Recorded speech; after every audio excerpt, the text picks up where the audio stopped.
నా జీవితంలో మంచి ఉద్యోగాని కోసం ప్రార్థన చేశాను. దేవుని కృపను బట్టి నాకు మంచి ఉద్యోగం దొరికింది.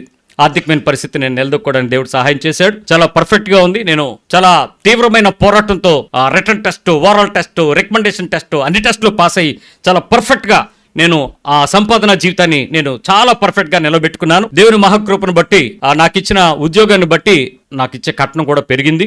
చాలా మంచి పెద్ద సాఫ్ట్వేర్, చాలా బాగా జరిగింది. అంతా నేను చాలా పర్ఫెక్ట్ గా సంపాదించాను. Very good. నీ ఆర్థిక సంపాదన జీవితం వెరీ పర్ఫెక్ట్ సెటిల్మెంట్. ప్రభు ఏమడుతాడు తెలుసా? నిజాయితీ అనే వస్త్రం ఉందా అని అడుగుతాడు. ఉందా నీ దగ్గర నిజాయితీ అనే వస్త్రం? నీ ఫైనాన్షియల్ స్టేచర్ కి నువ్వు నిలబడిన వెంటనే ప్రభు నిన్ను చెక్ చేసేది నిజాయితీ. ఆర్థిక నిజాయితీ ఏంటి? మాటలో సరిగ్గా ఉన్నావా లేదా? సమయపాలనలో సరిగా ఉన్నావా లేదా? ఆర్థిక ఖర్చు పెట్టే దగ్గర నమ్మకంగా ఉన్నావా లేదా? దూబరా చేయటంలో వ్యసనంగా ఉన్నావా? ఎదుటివాడి దగ్గరది చూసి నేను కూడా పొందాలనే దుర్లాభాపేక్ష కలిగి ఉన్నావా? అందరికన్నా గొప్పగా ఉండాలని ఆ స్థాయిని పెంచుకోవటానికి డబ్బుని వినియోగిస్తున్నావా? అది గొప్పగా గాని మహిమగా గాని నిన్ను నీ పెంచుకోవడానికి, దేవుని కన్నా నిన్ను పెంచుకోవడానికి నీ లైఫ్ స్టైల్లో నీ ఫైనాన్షియల్ స్టేటస్ ఎక్కడైనా ఉపయోగపడుతుందా? నీ నిజాయితీ వస్త్రం ఏది మిత్రమా?